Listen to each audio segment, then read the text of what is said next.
Middlesex thrashed Kent by 9 wickets with 26 balls to spare in their latest Friends Life T20 game on a hot and sunny day in Uxbridge.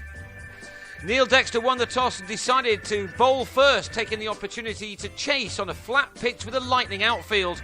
Rob Key didn't have the chance to make the most of it, however, as he was caught at mid-off off Toby Rowland-Jones with 12 runs on the board after 2 overs.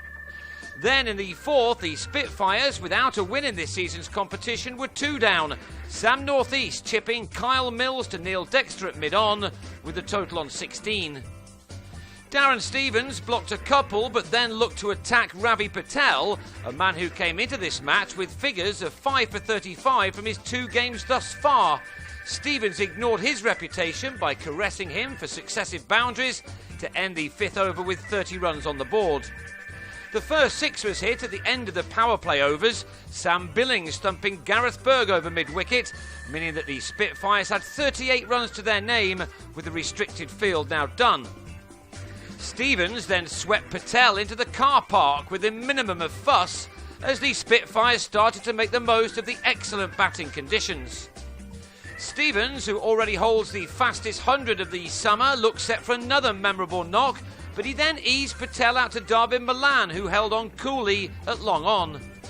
And Kent were in more trouble in the next over, the 9th, as Sam Billings on 22 was well held by Adam Rossington, standing up to the stumps to Neil Dexter. The visitors were left on 68 for 4 after 9, and that left some work for Geraint Jones and Alex Blake to do.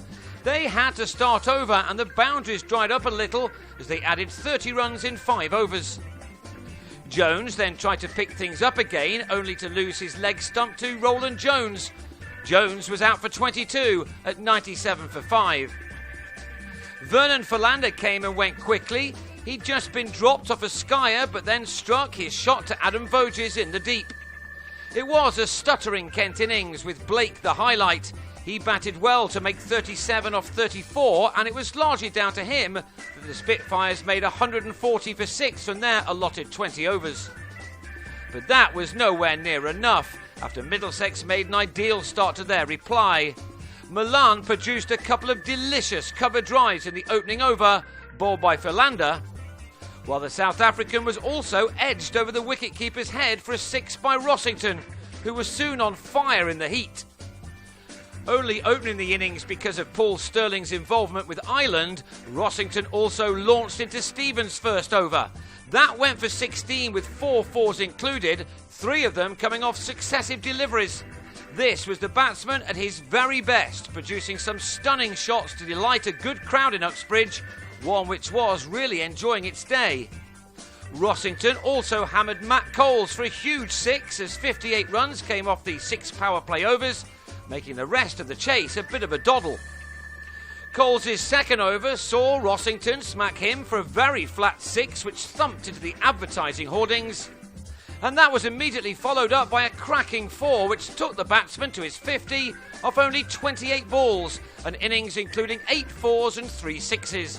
It was some innings from the 20-year-old. This was indeed the keeper's best ever T20 performance, and he was really starting to enjoy himself with his runs coming thick and fast. He looked determined to win this game himself with another maximum, his 4th, being hit as the 100 was reached in just the 10th over. Northeast completed a catch, but then tread on the rope.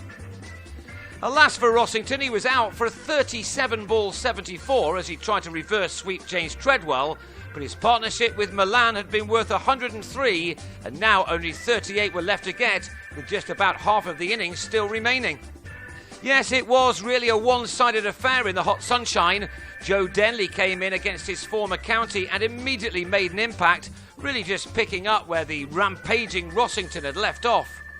Denley hit a 6 of his own as the Panthers eased towards their target. The winning hit coming in only the 16th over, with Denley making 33 off only 20 and Milan enjoying nothing more than a prolonged outdoor net session as he finished on 31. So that's a 3rd win from 5 for Middlesex in this season's competition, this being their most comprehensive victory. As for Kent, well, that's now 4 defeats from 4 games.